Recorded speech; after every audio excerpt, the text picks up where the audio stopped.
Выступая вчера на Радио 2, Вилия Сависар заявила, что реформисты планируют создать русскоязычную партию, чтобы отобрать голоса у центристов, которых, согласно опросам, поддержит около 75% русскоязычных жителей страны.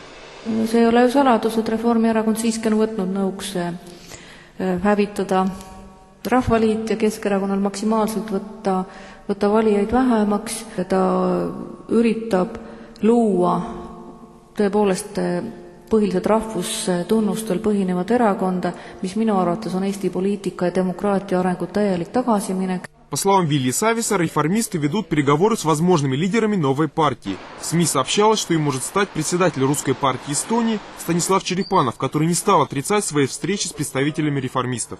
У нас есть обычная партийная работа, что в общем-то заключает в себе встречу со всеми партиями, в том числе и центристской партией, и другими партиями, где обсуждаются различные вопросы. То есть то, что кто-то где-то с кем-то встречался, это еще ничего не означает.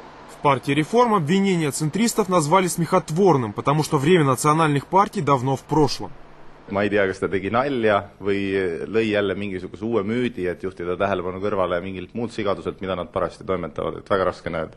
Ma arvan, et Eestis on sellist, kuidas öelda, rahvustunnustel põhinevate parteide aeg kindlasti läbi, et ma väga loodan, et ka venekeelsed või ükskõik miskeelsed valijad teevad selget vahet nendel nii-öelda mesikeeltel, kes räägivad siis erinevatel rahvusgruppidel erinevat juttu, või siis nendel erakondadel, kes alandavad makse ja tõstavad pensioni. Кристиан Михал сказал также, что никаких официальных переговоров с русскоязычными политиками о создании новой партии не проводили.